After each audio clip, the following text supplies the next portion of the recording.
If I had to pick one highlight of the year, it was definitely the grand opening of Julius M. Kleiner Memorial Park.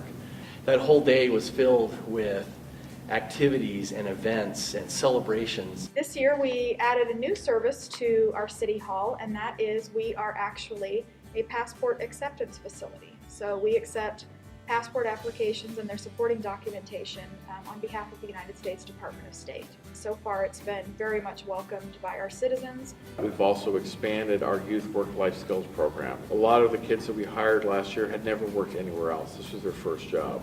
And so this was an opportunity for them to build a resume, build up a job experience, interviewing, preparing for jobs, coming to work every day. The Treasure Valley has been called the most improved housing market in the United States.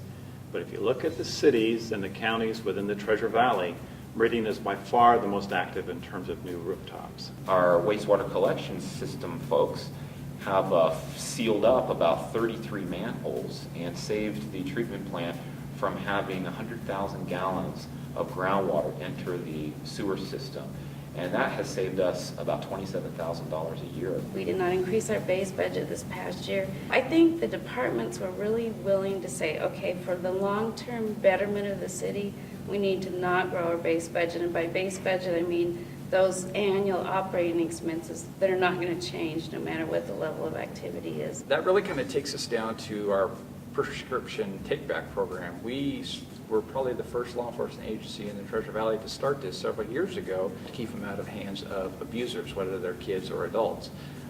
And I'm happy to report that we have taken nearly 3 tons of prescription medications off the streets here in Meridian. We put together Project Safe, smoke alarms for everyone, because we know going in and trying to do a search for somebody in a very smoke-filled or high heat environment is one of the most dangerous things we can do. So if we can eliminate that and get the folks out early, that's keeping us safe, and it's keeping you safe, and it's keeping our community safe. 5 Mile Creek Pathway from Pine to Badley, we had a grand opening for that this fall.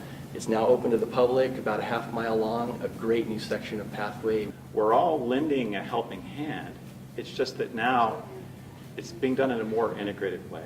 Now someone comes in and we're viewing it from the customer's perspective, not from ours. It's no longer a situation where, oh, you've got to fill out this application in planning and this one in building, or talk to the economic development person.